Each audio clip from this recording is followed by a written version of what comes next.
comme éveille-toi, despiertate, accordi ancora. Premièrement, l'une des caractéristiques de la vraie Église, elle doit être bâtie sur le fondement des apôtres et des prophètes selon qu'il est écrit dans Éphésiens 2 le verset 20. Dans Actes chapitre 2, les apôtres ont reçu le Saint-Esprit comme promis par Jésus et ont encouragé les gens de se repentir et de se faire baptiser au nom de Jésus-Christ. Ceci prouve qu'ils ont reçu un appel spécial pour comprendre ce que Jésus voulait dire lorsqu'il a dit de baptiser quiconque croit au nom du Père, du Fils et du Saint-Esprit. Ils ont pu comprendre que le nom du Père, le nom du Fils, et le nom du Saint-Esprit n'est rien d'autre que le nom de Jésus-Christ lui-même. La véritable Église est basée sur le fondement des prophètes, où, des années avant la naissance de Jésus, le prophète Jérémie a annoncé la venue de Jésus-Christ et sa nouvelle alliance.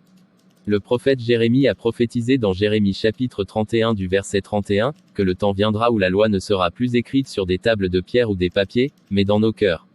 Le fondement des apôtres ne soutient pas l'idée que le baptême n'est pas nécessaire pour le salut comme contredit dans Jean 3 verset 3 à 5, et 1 Pierre 3 le verset 21. Le fondement des apôtres rejette le soi-disant évangile de prospérité. Notre espoir n'est pas basé sur des choses matérielles dans ce monde. Car, l'apôtre Paul a dit dans 1 Timothée 6 verset 8, que si donc nous avons la nourriture et le vêtement, cela nous suffira. Le fondement des apôtres rejette l'idée qu'il y a un jour spécial réservé pour se reposer et faire des services pour Dieu.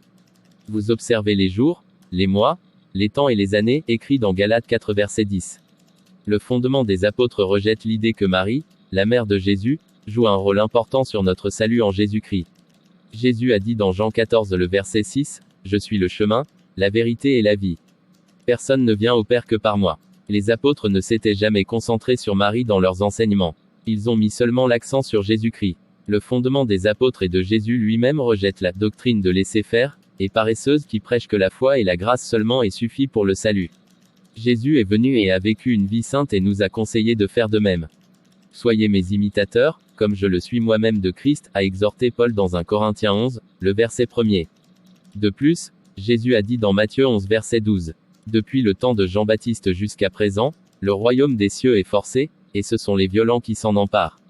Cela signifie que le salut exige des sacrifices. Nous devons combattre et résister à la tentation que les membres de l'Église peuvent choisir de vivre comme ils veulent. Cependant, le sacrifice de la croix, la grâce, est disponible pour purifier ceux que Dieu a choisis qui sont prêts à se battre jusqu'à la fin. Mais non pas ceux qui choisissent d'ignorer la vérité, et choisissent de vivre une vie paresseuse. Car, Jésus a dit dans Matthieu 24 verset 13, que seul celui qui endure jusqu'à la fin sera sauvé. Enfin et surtout, il a été écrit dans Jacques 2 verset 26, que la foi sans les œuvres, est morte.